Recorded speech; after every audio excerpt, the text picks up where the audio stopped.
Hello and welcome to Libero, the podcast about the most important of the least important things, as Attilio Lombardo once said. My name's Jack Pitt-Brooke, I'm from The Athletic, I'm joined by Jonathan Wilson and by Tariq Panja from the New York Times. And you can find us all on Instagram at LiberoPod. And the link to the Instagram page is on the episode description wherever you are listening to this podcast. Now, today we are hoping for the final time, I think, to talk about the Club World Cup. And amid all of the politics, Donald Trump, Gianni Infantino, Saudi Arabia, DAZN, FIFA, UEFA, all of which I think Rory and Miguel and James discussed on the really interestingly on the last episode, there is another story here which we didn't really touch on last time, which is the new world champions, Chelsea.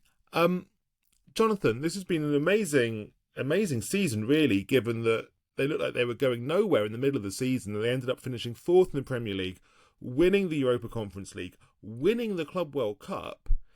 Is Enzo Maresca getting enough credit? I think he's beginning to, but the problem is finishing fourth in Conference League. They're pretty much par, right? And they had a very good autumn, a very bad winter, and then they picked up again in the spring.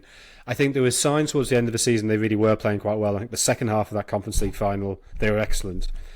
The problem with the Club World Cup is it remains entirely possible that brilliant as they played in the first half of that final, it was just somehow a bit of a freak because of the heat, and PSG suddenly ran out of steam, and the fact that they played their semi-final 24 hours after Chelsea.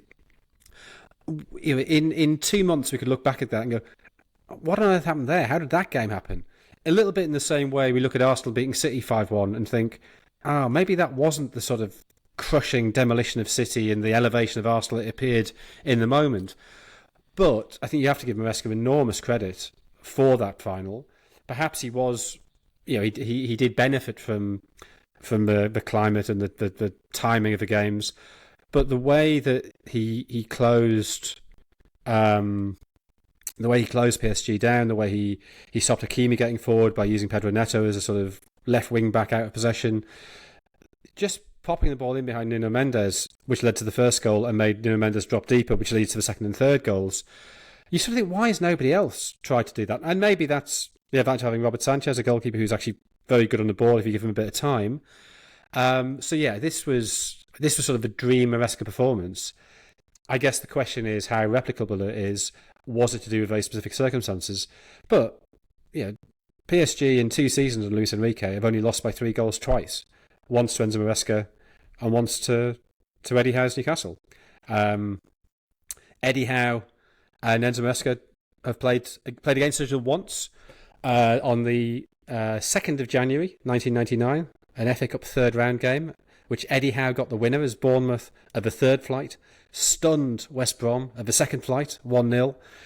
And so I think we have to conclude that for all I've talked about, for all I've written about the Barcelona of the late 90s as the great sort of crucible of modern football, with Luis Enrique and Pep Guardiola in the midfield and Jose Mourinho as the assistant coach and Louis van Gaal as a coach, actually the real academy was the Mel Machin Academy at Dean Court on the 2nd of January 1999. That was the moment at which modern football was born. Jonathan, I hope you're going to save this to write. You can easily get at least one column out of this for the next time. Next time that Chelsea play Newcastle United next season, the first big clash between them in the Premier League. This is like a month of content. This is great. Tarek, did you expect, like most people who watch the Club World Cup, I think people were assuming that the final would just be the kind of PSG coronation, the PSG climax, to mark how unbelievably good they've been in the last 6 months. So I think everybody was kind of surprised that it didn't go that way. Yeah. I mean, I watched quite a lot of the tournament, and PSG were the best team in the tournament up until that moment. And it was who are they going to play against and who are they going to beat in the final? It felt like that, didn't it? And then we got what we got. I think Jonathan made excellent points there, to be honest.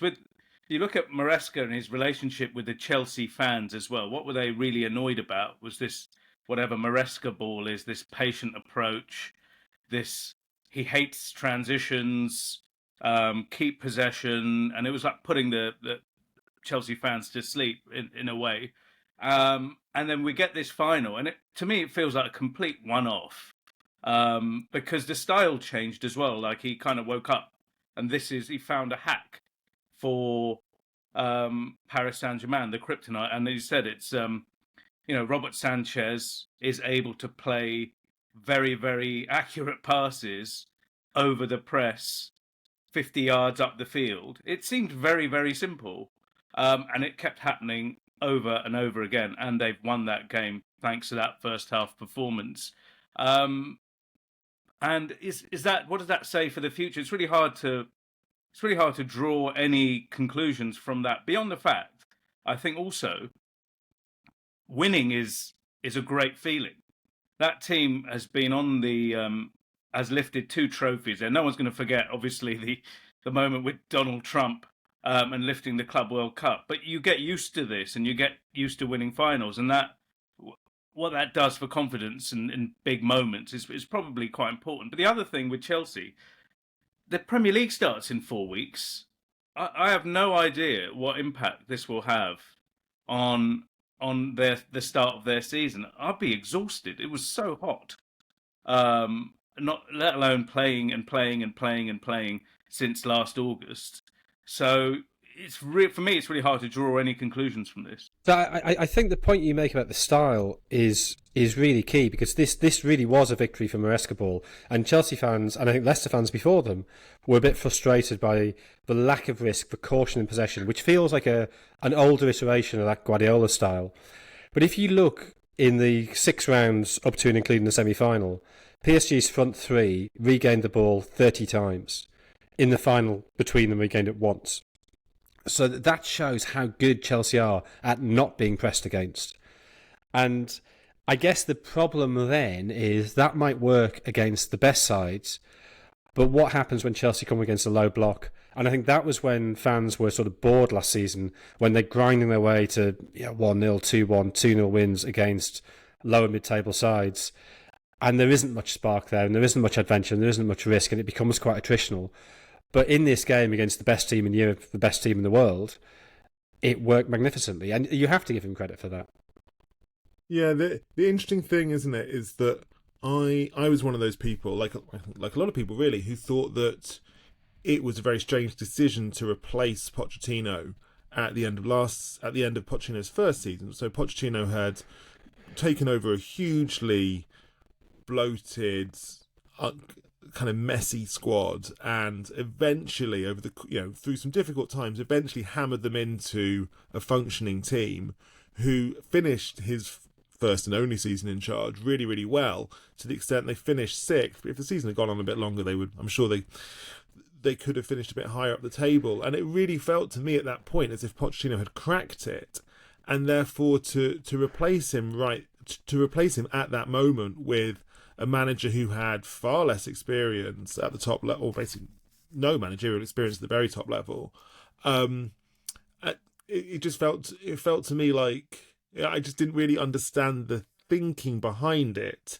It felt to me like they wanted a manager who would be more, perhaps maybe more of a team player in public, maybe who would cause less, who would not necessarily like shine a light on things he didn't agree with behind the scenes. But I now think, given how well they've done this season, I think, or do we think rather, that decision made sense. The decision to replace Pochettino with Maresca has been kind of paid off, right? Because of these 2 trophies that he's won, as well as improving the league form. I think after the fact, if you put this like analysis together now, Champions League football, yes. 2 trophies. The Europa Conference League, to put that into a bit of context as well, I don't think Chelsea should have been in that competition. That squad and that team was far and above almost all of that competition, and they basically walked the Europa Conference League. But again, they've won a trophy. They have qualified for the Champions League, and this competition is, I don't know, it's really hard for me. You guys might disagree, but I'm finding it really hard to draw any conclusions of what Chelsea are after this Club World Cup, because it was such a strange event. And then you have that final. But would Pochettino have been able to deliver? And Jack, you mentioned towards the end of his one and only season there, they were a force to be reckoned with. They were decent, Chelsea. You go through pre-season with that guy, and is it because they started so badly, excuse me, under Maresca that we're saying that he now deserves all of this credit as well. I think Pochettino wouldn't have had that dreadful start last season, and they probably would have been in the mix at least for the top four a lot earlier. So it's really hard to draw a conclusion from that. And then the other thing with Pochettino was this contract issue that he was on a shorter contract. They want this long term. They've signed these players to 27-year contracts or whatever, and they wanted a manager that would probably stay in situ, and they had a vision of someone being in place for a bit longer, maybe.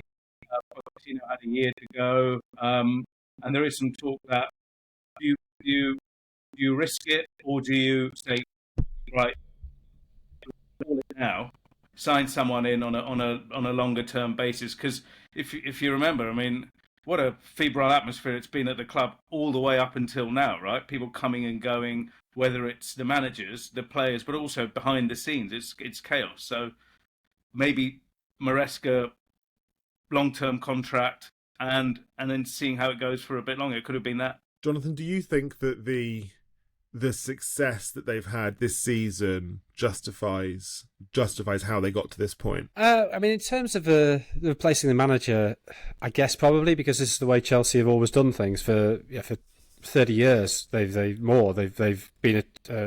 never had a manager who stayed for sort of 3-4 years.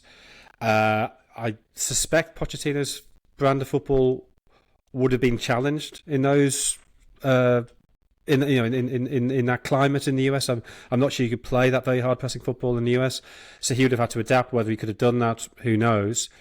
If you're asking more about the general policy since Abramovich was forced to sell the club, and the way Clearlake and Boehly have had this. Yeah, I mean, Tariq talks about the desire for stability with these long-term contracts, and yet there's been extraordinary churn at Chelsea. I mean, on one level, the whole of modern football feels like Chelsea selling players to Arsenal so they can buy more players from Brighton, and yet somehow that seems to work. I mean, there's 5 players who started against PSG who'd played for Brighton. Now, admittedly, one of them was Levi Colwill, who was on loan at Brighton from Chelsea, but there's 4 players that Brighton have sourced. And you sort of think, in an ideal world, Chelsea probably should be doing that for themselves, particularly given their focus on young players. So, on the one hand, I think the squad looks incredibly strong, incredibly good. We've got Estevao coming in. I think the signings they've made this summer with João Pedro and Liam Delap and Jamie Gittins, I think all of that makes them stronger. But how much credit can you really take from that? If you sign 60 or 70 players, being able to perm 30 from them, it shouldn't really be that hard. It's a bit the same way that Germany or Brazil will never be a bad international team, no matter how bad they are, because they've got such resources to draw from. There's a sort of natural flaw. So I think, on the one hand, I think you give Pochettino towards the end and Maresca particularly credit for the way they've pared the squad down. They've worked out what they need. But at the same time, they're having to go out and buy centre forwards this summer and go out and buy a left winger who can cut in, because the previous attempts they'd had at that really haven't worked. I mean, maybe Mudryk would have worked if it hadn't been for the failed drugs test, and obviously we'll find out whether he's going to get banned or not relatively soon. But people like Jadon Sancho didn't really work, and I've got real sympathy for people like Nkunku or Madueke. I mean, Nkunku comes in, gets injured in a pre-season game. By the time he comes back, they've moved to a new manager, completely new style. He doesn't fit. He's sort of an inside forward rather than somebody who'd naturally stay wide. So he's having to perform in a role that's not necessarily his best while he gets his fitness back, with this constantly changing cast around him. And it just sort of feels like his career, maybe it would have happened anyway with the injury, but it feels like his career has just been broken by becoming part of this Chelsea churn. We'll see what happens with Madueke. And I'm baffled that Arsenal think he's worth 45-50 million, whatever they've ended up spending. But is he really that bad? Is to come into Chelsea, be given a bit of a chance, bomb him on? Or you look at Nicholas Jackson, and Nicholas Jackson sort of, I think you hear Chelsea fans sort of, oh, Nicholas Jackson, oh, he's rubbish. And you look at, it was a semi-final, wasn't it? He came off the bench and he dragged that shot into the side netting when he's clean through, when he could have squared it for Cole Palmer. And that's the action of a man who knows he's under pressure, who's desperate to score, just to relieve a bit of the pressure, and he takes the wrong option. But Nicholas Jackson came in and was asked to be the leading centre-forward at a top Premier League club, having played 16 games in La Liga for Villarreal. It's ridiculous pressure to put on him. And now, suddenly he's third choice and probably not going to get a game. I think there was some thought he maybe could play on the left and cut in field, but you're then asking him to learn a new position on the fly. So he really hasn't had any kind of education as a player. You should have, unless you're somebody who really explodes onto the scene, you should have a sort of Phil Foden period of a couple of years where you're starting maybe 10, 12, 15 games a season. You're playing well. He needs to play more. But actually, that you're learning from the players around you. You need the time to learn. You need the time to develop.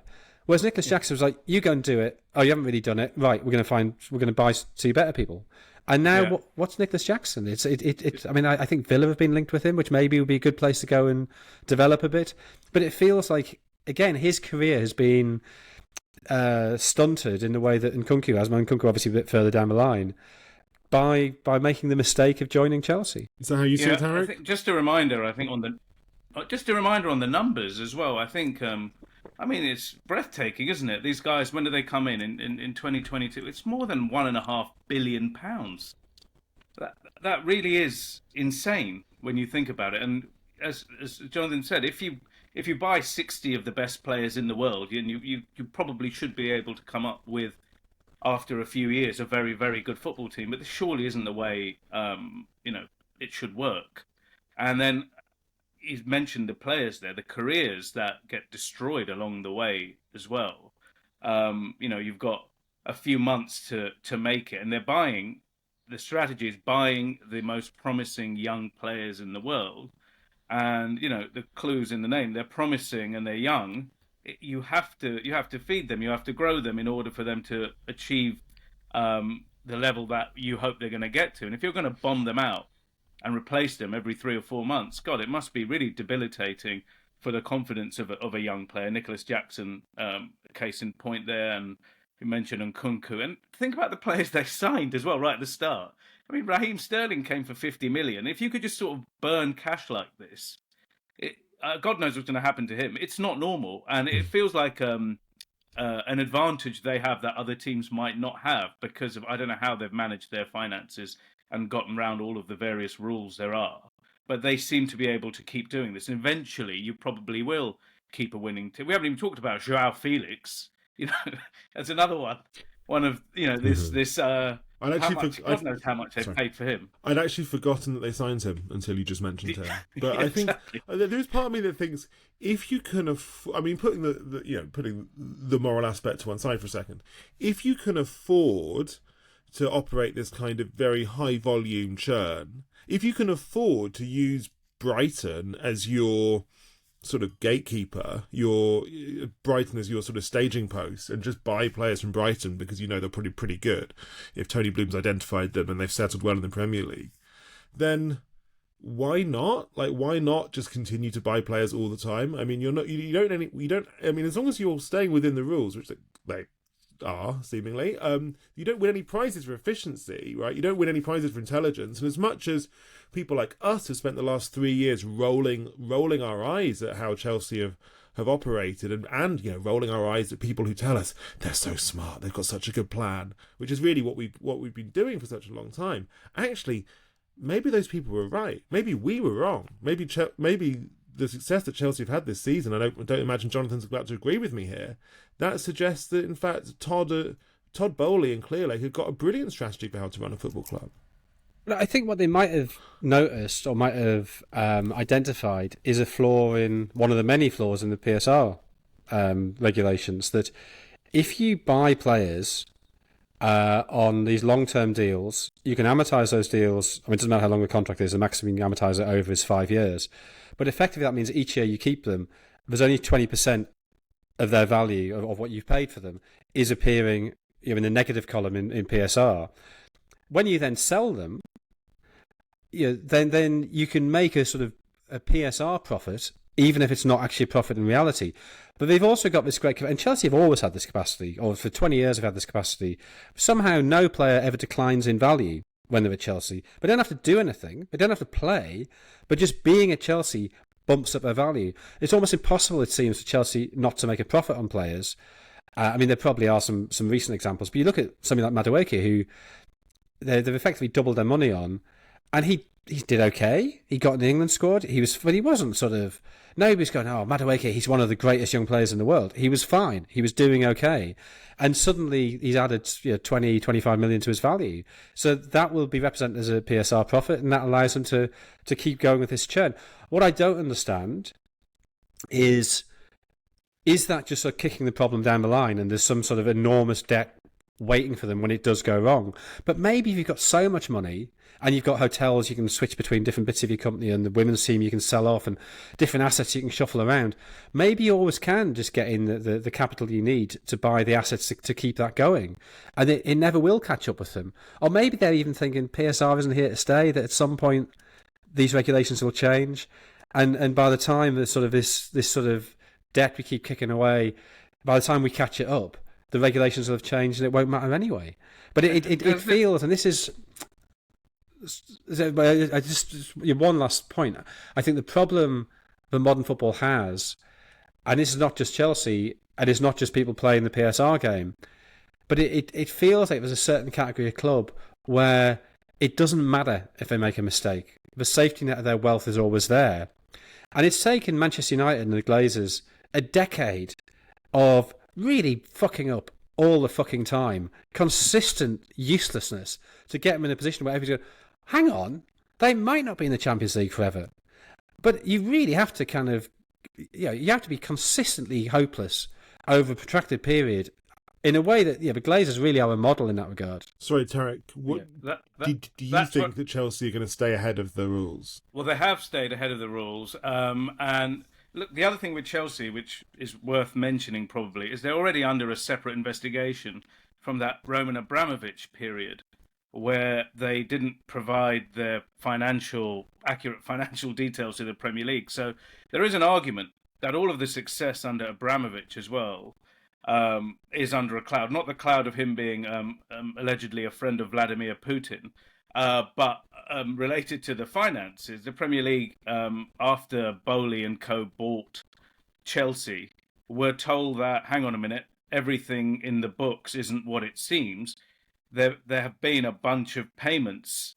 And the question is exactly what the scale of that is. And we're talking about Man City under a massive investigation and being extremely successful during that period. Chelsea also under Abramovich. So they arguably got away with it in that era because they won all of those trophies and celebrated all that and grew into what modern Chelsea is now under Roman Abramovich. And now here, under Clearlake and Todd Boehly, Mark Walter, and the Swiss 86-year-old Swiss guy, I've lost his name, Hans-Jörg Wyss, that's it, are able to skirt around the rules as well. So, look, who knows if they're going to be caught up by any of this. I kind of don't think they will, because it's just everything's taking so long with the Premier League at the moment, and the world seems to keep moving on.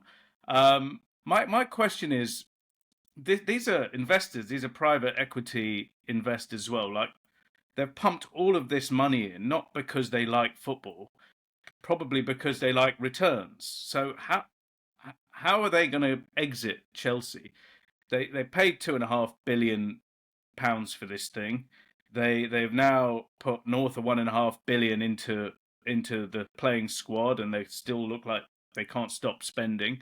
They've got to build a stadium and all of these things. Someone will have to eventually, if they are a business, their plan probably is to sell the club. You have to wonder, like, how are they going to recoup their cash? That for me is a question down the road. And I guess just to go back on one point, Jonathan made a really great point. Manchester United have been so awful despite spending all of this money. Chelsea seem to have not, plunged to those depths despite all of the chaos, and they seem to have settled and they're moving back up. So on one level, you could say at least they're better than Manchester United, whatever the plan was there. They seem to have been spending and have now maybe turned a corner, where Manchester United over the last 10 years have not been able to. The more they spent, the worse they got. Yeah, I think that's an interesting point about Boehly and Clearlake and how that all fits together, because clearly it's kind of unusual, right, for a Premier League team to be bought by such a big consortium. But I think it's just the nature of modern big club ownership is that the prices are so big that unless you have a sovereign wealth fund, it's probably likelier that a purchase of a club this size would be by a consortium of individuals rather than just by one. But the problem that it's led to, I think, in part, is that the people owning Chelsea have never really owned a football club before. Just like Chelsea's two sporting directors have never really been sporting directors before. There's been quite a lot of learning on the job going on at Chelsea, and I wonder if I imagine that in part is why it has everything they've done has felt a little bit haphazard, a little bit learning on the job, really over the course of the last 3 years. But Tariq, do you kind of expect from that it will take the departure of one of the kind of major Chelsea players to be kind of bought out by the other? You know, for example, Todd Boehly leaving and Clearlake buying him out. Would that be a possibility? Would that lead to a sort of stabler future for Chelsea? Because Boehly was really front and centre with all this in the US in a way that I think hadn't really been quite as visible in the club over the previous 12 months. Yeah, that's a really good point, one we haven't touched on. Don't forget, you go back 6 months, the two owners were at war, and I assume they still are. They don't like each other. They're both briefing as aggressively as possible that the other one needs to go. And I don't know how you can run any business like that, let alone a Premier League club with all of the attention it has and all the pressure that brings with it. But none of them seem willing to go for anything less than a huge premium on what they paid for it. And they've paid a huge amount for it. So what did we see at the Club World Cup final? We saw Todd Boehly on the rostrum there with the celebrations, and Badad Igbali in the VIP seats. In the semi-final, we saw Badad sat next to Gianni Infantino, and Todd wasn't in the picture there. So I think, this is not a unified ownership group in any way, shape or form. This, as far as they're concerned, they need one of the other to go. But despite all of this, we're saying, have they made the right decision in Maresca? They've won these 2 trophies. Have they turned a corner? It's kind of really insane when you think about the backdrop to what this Chelsea is. Now, they paid $2.5 billion, like we said, and then they've committed to this $1.75 billion. It's really hard to see who's going to stump up a premium on any of this to own. You're saying to the other guy, you've just bought a Premier League football club then for what? £4 or £5 billion? Is that what Chelsea's worth? I don't know. It's what anyone's willing to pay, but that seems really, really, really like a tricky breakup, and one that we might be talking about every time something's going wrong there. The stadium project, apparently, they're very divided on. Pochettino, they were very divided upon. I think Todd Boehly wanted Pochettino to stay, and it was Badad Igbali who wanted and got his way with Pochettino leaving and Maresca incoming. Because Clearlake, they own more of Chelsea. They own 63.5% of Chelsea, and then you've got the other 3 guys who own 12.5% each, including Boehly. Mark Walter's an interesting one. His business partner. He's the guy who bought the LA Lakers for this mad sum. These numbers we just keep spouting. We kind of normalised this stuff, but it's mad. He's bought the LA Lakers, the basketball team, for $10 billion. So, these people aren't short of cash, I guess, and willing to place these big bets. And then you get to the question of ego. It's really hard to tell, but you do need, I think, one owner or one group in order to have a solid base, like you said, Jack. Jonathan, do you see a happy, stable, successful future for Chelsea? I mean, the problem is that you can answer that two ways depending whether you're looking at the squad or at the boardroom. And this squad, I think, looks the strongest Chelsea squad for a long, long time. I think, Tariq made the point earlier about who knows what this. I mean, it's going to end up being a truncated pre-season because they're going to go away for holiday now, come back, I think 10 days before the season begins, and the Premier League has not given City or Chelsea dispensation to delay their opening games. I think rightly. So I suspect they'll probably start the season quite well, but who knows what'll happen. But by Christmas, whether that lack of a proper pre-season and the fact of being playing in July will affect them. But if you look purely player by player, I don't see why Chelsea shouldn't be among the four obvious favourites to win the Premier League. Given how PSG had torn apart Premier League club after Premier League club last season, for Chelsea then to tear them apart, I think is a pretty big statement. But the warring factions in the boardroom, and also, and it's an important point to make, and it seems obvious, but the need to make money, and it's not like City. City are not there to make a profit. So City's whole thing is stay within the regulations, promote the UAE, make your political gains. There's no political gains for Todd Boehly to be better, or maybe there are for Todd Boehly to be better known, but fundamentally they want to make money. I don't know how you do that at Stamford Bridge. I think they have to move, but that's an enormous investment. I suspect the Saudis have been very fortunate with Newcastle that they a Newcastle stadium moved to Leazes Park, assuming they get the council on side. And I don't know why they wouldn't. That should be really easy. You've got a huge area of open land that you can move a stadium into, and I presume there'll be some deal done where they build a new public park on the site of the stadium as it is now. And so, Leazes Park is perfectly nice, but it's an old Victorian park. It's got a boating lake. It's a little bit ramshackle in some ways. You can give a beautiful new landscape park to the people in Newcastle, and that's a good move for everybody. Whereas within London, there's very, very little land. The land's incredibly expensive. They've had a couple of opportunities. They could have taken Battersea Power Station, most obviously, which they didn't. Earls Court, I think, is possible. That exhibition centre is land where something needs to be done on it. But they seem to have gambled everything on the idea that some kind of streaming platform suddenly will make the rights worth a lot more. And a lot of American investors seem to believe that, but we're yet to see that.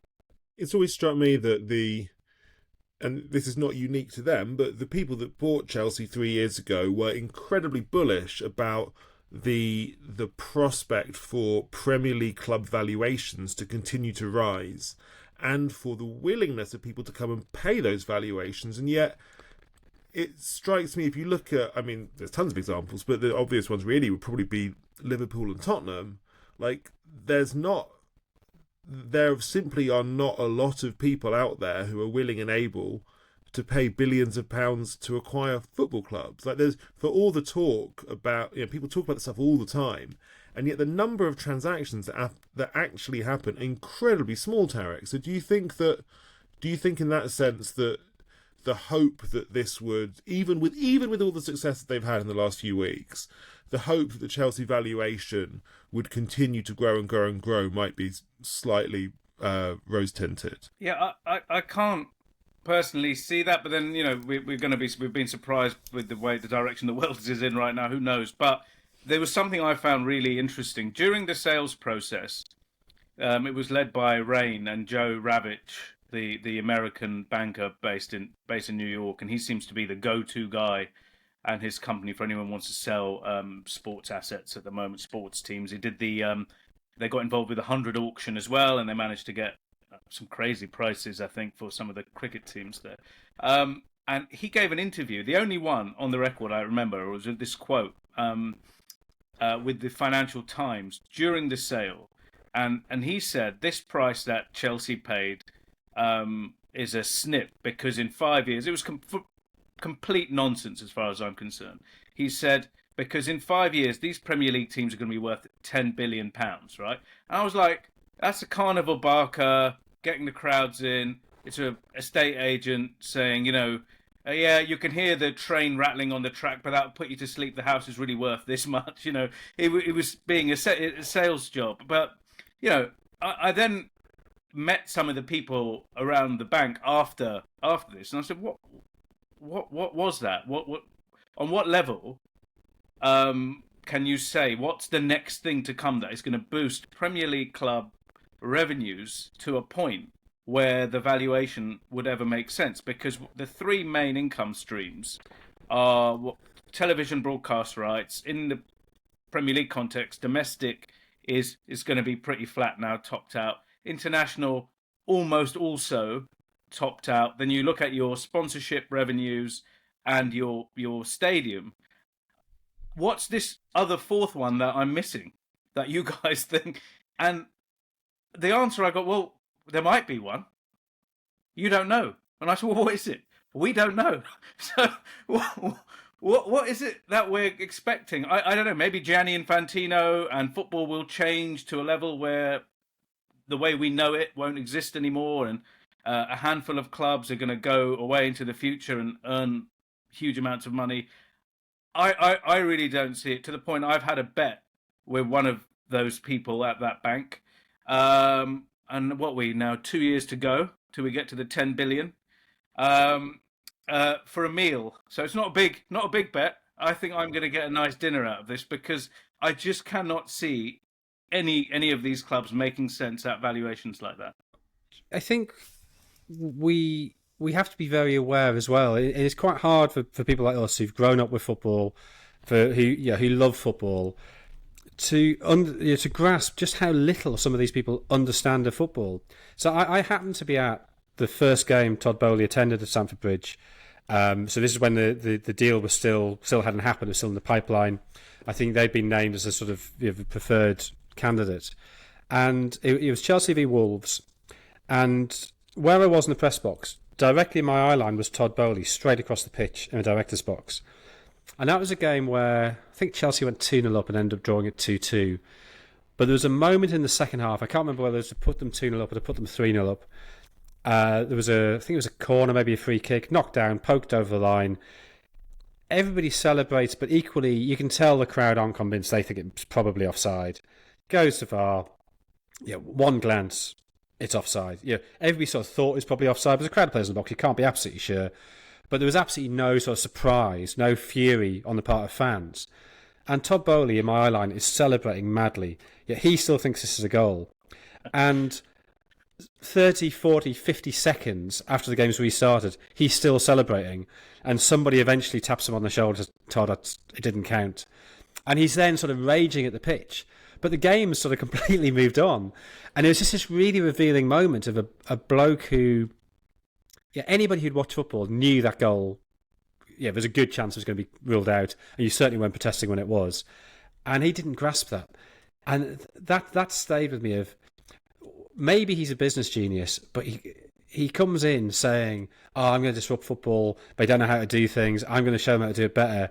And you sort of think, you haven't even grasped that a really obvious offside was offside. How is this ever going to work? Well, in defence of Todd Boehly, I think it's worth saying that his ownership of the LA Dodgers is going pretty well. They won the World Series last year, and if people do always say, I'm going to finish this with a nice bit about Todd Boehly. People do always say that he's a fast learner. He clearly learned fast about the baseball industry, and maybe he will be able to learn fast about the football industry as well. That's what his defenders often say to me.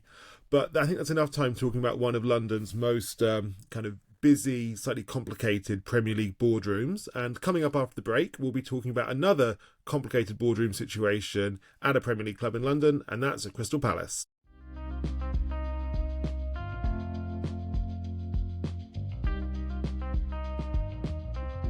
So we now want to talk again about the situation at Crystal Palace. Last night outside Selhurst Park, there was big protests from Crystal Palace fans singing fuck UEFA, fuck John Textor, fuck Marinakis. Now, of course, as everybody knows, John Textor and Eagle own 43% of the shares of Crystal Palace, and John Textor is one of the four.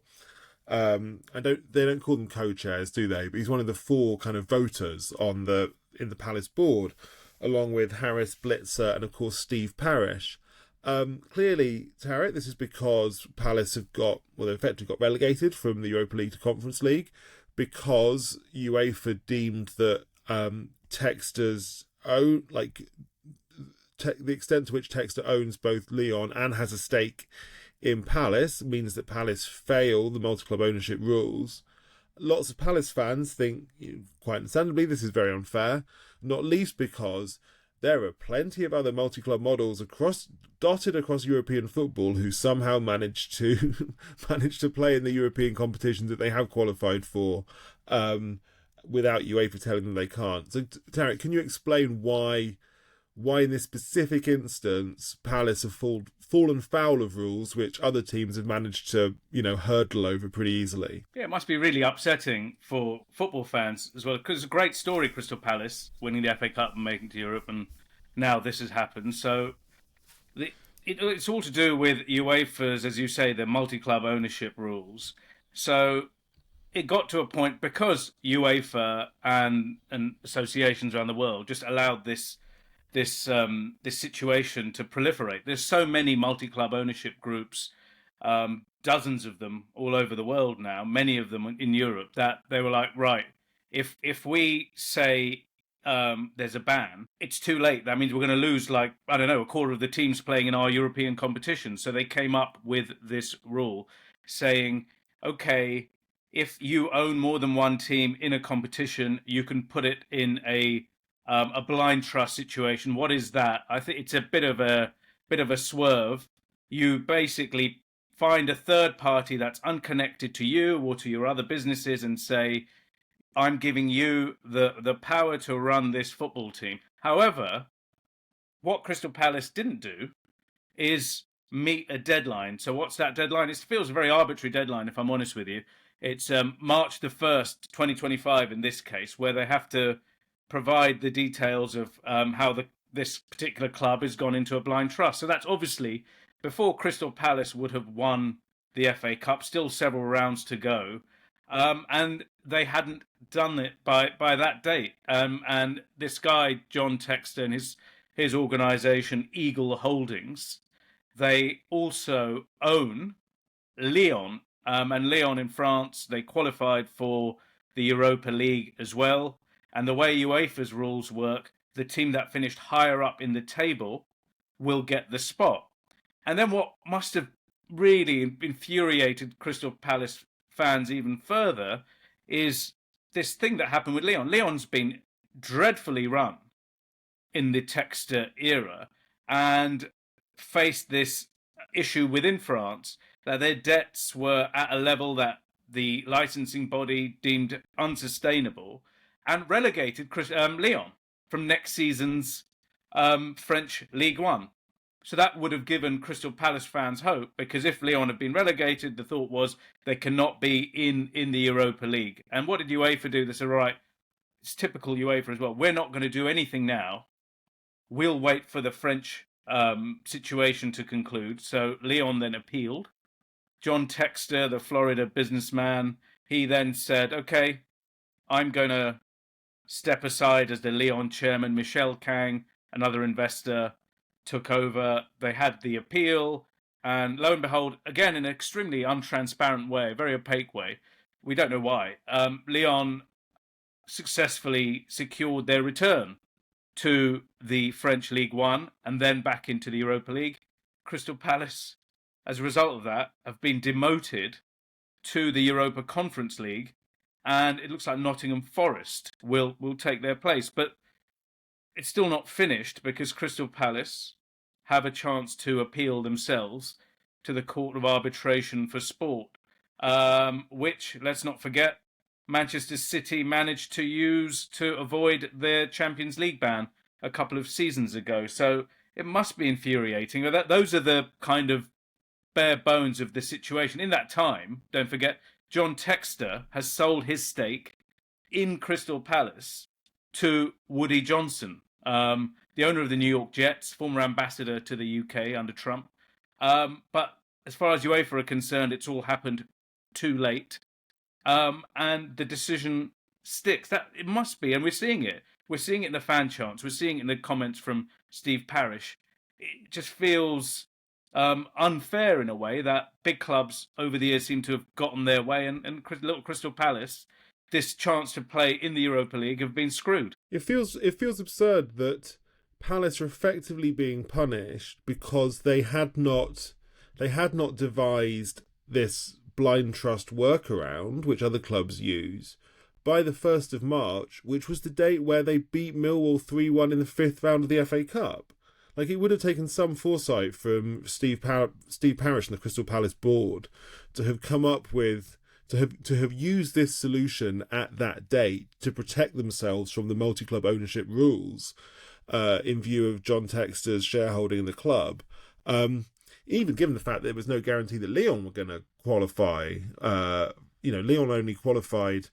Lyon only qualified, I think, because PSG beat Reims in the final of the French Cup, right? If PSG had lost that game, then Lyon wouldn't have even qualified for the Europa League via Ligue 1 anyway. So, it would have required quite fantastical foresight from Crystal Palace to devise the workaround in time to meet the UEFA criteria for this game. So even if, Jonathan, it seems to me like it's one of those situations where even if by the letter of the law, Palace are kind of outside of the letter of the law on this, like the spirit of the law, if such a thing even exists with UEFA regulations, this seems like an outrage. Yes, and particularly because Texas has since sold up. So I understand there has to be a deadline, but as Tariq says, why is it the 1st of March? And okay, they've laid down the deadline. That is the regulation. They are in breach of it. But equally, there's so many little details that almost seem designed to highlight how different clubs appear to be treated differently. So where's the final of the Conference League? It's in Leipzig. Leipzig, who are famously owned by Red Bull, who somehow have quite merrily been playing in the Champions League for years, when there's another team in the Champions League called Red Bull Salzburg. And somehow that's fine. And I'm sure legally it is fine. But the problem you have is that, and it's the same to an extent with PSR, it just feels like the game has now become about finding these workarounds. And the legality of it, I'm sure the decisions are accurate. Or I certainly would not be in a position to challenge the legality of it. But how it looks from the outside, it does just look like the big teams with the richest lawyers can work out ways to get around this. And say Palace had put the club in a blind trust on the 28th of February. Imagine Millwall going into that game saying that this lot is so arrogant, they're so certain of beating us, that they've put the club in a blind trust just in case they win it. They'd be pinning the company's house printout on the dressing room wall and saying, "That's all the motivation you need, lads. Go on, do it. This is about South London bragging rights, and look at them running amok, taking the piss on company's house like this. We ought to be in the quarterfinals instead of them." And then you've got the other issue that Marinakis clearly, so the Nottingham Forest owner clearly has a business relationship with John Textor. So the beneficiaries are somebody who Textor regularly does business with, which just seems, so, if you're looking for conspiracy, it's very, very easy to see it. It's probably the safest way to say that. Yeah, that's outrageous, the question about this Marinakis and Textor relationship. Again, it'll be interesting to hear what they have to say about this. But, Nottingham Forest wrote a letter to UEFA to try and get Crystal Palace kicked out. Now, if I'm the majority owner of Crystal Palace, as John Textor was at the time, I'd be quite upset about that. But we've not seen that. We've seen this blossoming relationship. We've seen Botafogo, his other team, selling their star striker. He's played for Brazil. He's in the Brazil squad. This guy, Igor Jesus, we saw him in the Club World Cup for just £10 million, which seems a great steal if he performs in any way for Nottingham Forest. And they've sold another player, Jai. Can you imagine? The majority owner of Crystal Palace are about to be booted out of, the worst thing that could happen to them. And on the other side, the same guy is doing a pretty decent deal for Nottingham Forest. And this tells you about the multi-club ownership situation more generally. It shouldn't be allowed. And this is where UEFA were. This is the other thing. a few years ago, as recently as 2019, I think, UEFA were talking about MCO like it was something that risked the integrity of the game, serious action should be taken. And then suddenly, under the new head of their club financial control body, long group of words to describe the people who are in charge of financial fair play, more or less, Sunil Gulati, former US football president, who's quite close to the UEFA president Alexander Shefrin. Some people have said, couldn't UEFA have found someone based in Europe to run the European control body? But no, apparently this is the best guy to do this job. And apparently it's his idea to come up with this blind trust. So from being something UEFA was really opposed to, UEFA has come up with the mechanism by which clubs could remain in MCO situations and still participate, which again, you think you're the people supposed to, look after our game, but you're helping find a workaround here. So questions to be there. And that workaround as well deserves a bit of scrutiny. It just feels like a switch to be flicked. So when I need a blind trust, press switch it down. If I'm not going to be in Europe or I don't need it, switch it up, and then the ownership just goes back to normal.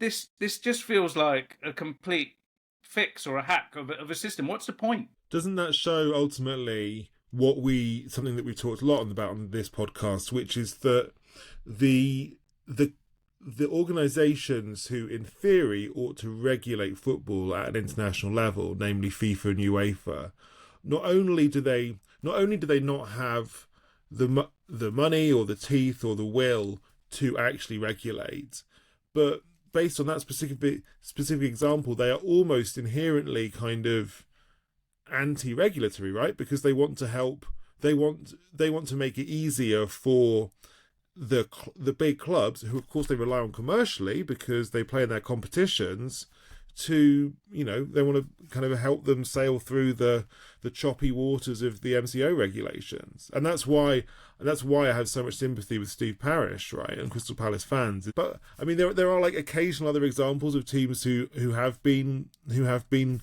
kind of caught out by this, generally from smaller teams. So there's a Hungarian team who've been to CAS this recently over this, but in the main, it's not the bigger teams who are getting caught out here, is it, Jonathan?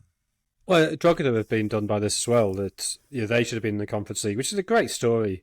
I'm slightly looking to talk about them just because Irish people always laugh at how I say Drogheda, but it's something like that, Drogheda. But basically, they qualify for Conference League. I'm not entirely certain how they did that. Did they win the Irish Cup maybe last season? But then their owners, Trivella, who are American, have bought Silkeborg in Denmark, and Silkeborg now get the place. Now, again, if those owners just waited a few months to buy Silkeborg, or bought Silkeborg and put it in a blind trust, Drogheda could have played in the Conference League, which for them would be an amazing opportunity. 6 games against European opposition. They might never get that chance again. And so it's this sort of sense of everything about football that's good, all the sort of purity of it, the magic of it, the dreams of it, all ends up just collapsing next to this prioritisation of the mercantile. Well, what a cheery note to end on. I don't really have anything to add to what Jonathan said there, but I think that does kind of sum it all up when you look at all this. Hopefully we can come up with some happier stories to talk about next week, or things which won't end on such a disappointing note. But I think that's probably all we've got time for on this particular episode of Libero. Thank you very much to everyone for listening. Thank you to everybody who leaves us a nice review on Spotify or on the podcast app or on YouTube in the comments. Thank you very much to Tariq and Jonathan and to producer Tom. And we will be back again next week.